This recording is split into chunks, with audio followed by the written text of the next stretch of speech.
Shadow of the Colossus, a masterpiece, a legend, a game that whispered sweet nothings into my soul and then stole my wallet. Its gameplay, unmatched. Its world, breathtaking. It's the kind of game that makes you question your own existence, you know? Like, is this all there is? Just walking around and killing giants? And the answer, my friends, is yes. And it's glorious. So when whispers started swirling about this new game, Eternal Strands, and they dared to compare it to the Colossus, I scoffed. And then I muttered, please, don't let this be another soulless cash grab of a gaming article. But then the demo dropped, and I was intrigued. Hi y'all, I'm MrHotTake, gaming since '89, bringing you hot takes to save your time. And today, we're diving headfirst into the Eternal Strands demo.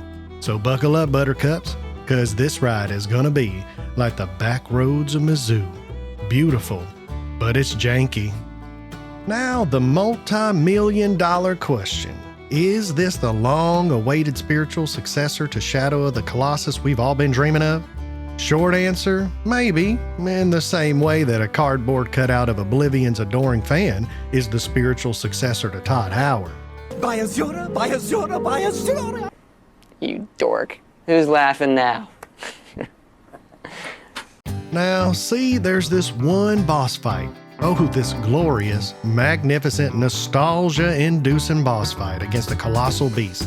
You climb it, you exploit its weaknesses, you feel that primal urge to conquer things, and then you accidentally freeze its hand in a block of ice and it drops a giant tree on its own foot. Oops, pardon me. But here's the thing. That epic battle, that was like finding a single golden, perfectly fried McNugget in a coalescence of black pucks that have been stuck in the fryer since Ronald McDonald's bar mitzvah.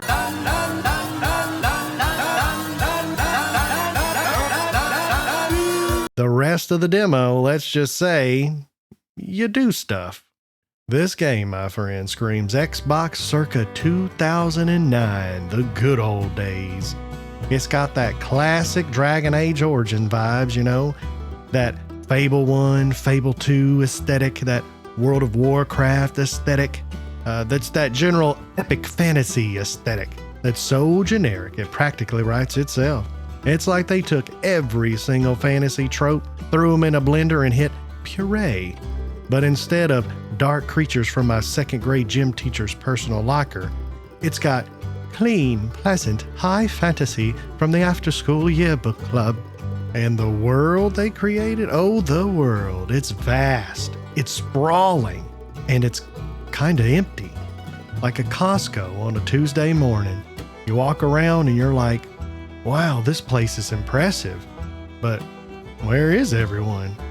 Now, this is a young studio, right? Don't get me wrong. Yellow Brick Games, first game out the gate, and you gotta give them some credit. They clearly poured their heart and souls into this world. You can feel the love, man. It's like a passionate chef trying to cook a 5-course meal, but he only has access to a butane lighter and a bag of ramen. They know how to narratively build a world on their first try, I'll give them that. But the gameplay? Oh boy, where do I even begin? The gameplay is the reason most gamers decide to like or dislike a game. You have to at least get this question right on the final exam to pass. So let's look at it. First, the magic system. Fun in theory, but in practice?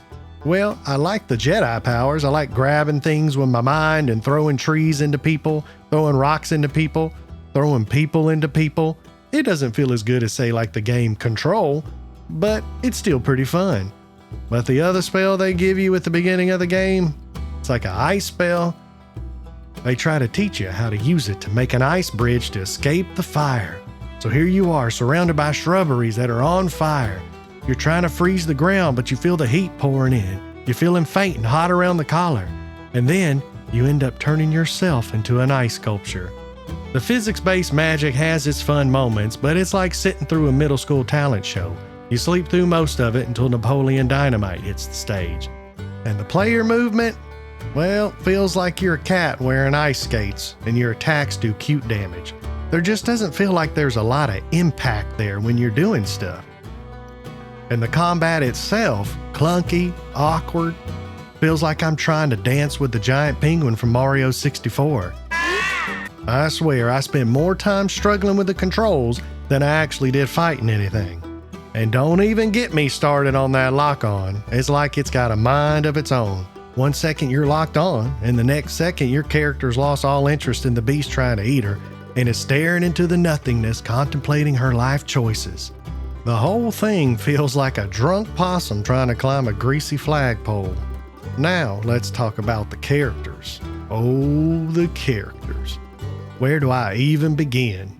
You've got this noble girl who's so nice, she'd probably give a hug to a cactus. And I was intimidated. I was like, oh, Miss Highfalutin hoity-toity, I'm going to have to really impress her, get her on my side and trust me and everything, me being a little peasant and all. Nope. She's cool. We were cool. She likes everybody. And then there's this hyped up rival. Yeah, everybody keeps talking to me saying, "Ooh, you took that girl's job. She was the one training for it." And then all of a sudden it stopped one day, and then here comes you. She isn't going to like you very much.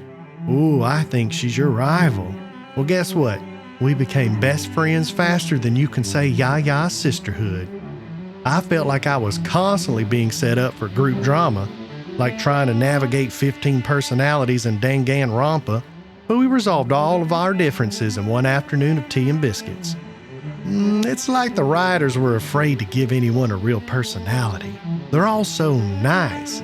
It's like they had a meeting and said, okay, no edgy characters, no morally gray characters, nothing interesting, just nice people. Lots and lots of, wait for it, hear this, nice people. Honestly, I wish I could have explored this world alone. The tame chatter from my companions was making me want to pet the feral wolves instead of harvest them for their sweet, sweet leather. It was like being stuck in an AA meeting with a group who all have their 5-year sobriety chips. They already struggled through character development and won at life long before I arrived. Oh, look at that pretty flower. Wow, that rock is so rocky. I wonder what that bird is thinking about. Hey, you're brand new and our lives are totally in your hands. I think we should all just hug it out. I wanted to scream, but I couldn't because the hugs cured me from my crippling anxiety. So, is Eternal Strands a spiritual successor to Shadow of the Colossus? Not really. I mean, it kind of feels like it after a few hours of collecting resources and braiding your friend's hair and talking about crushes.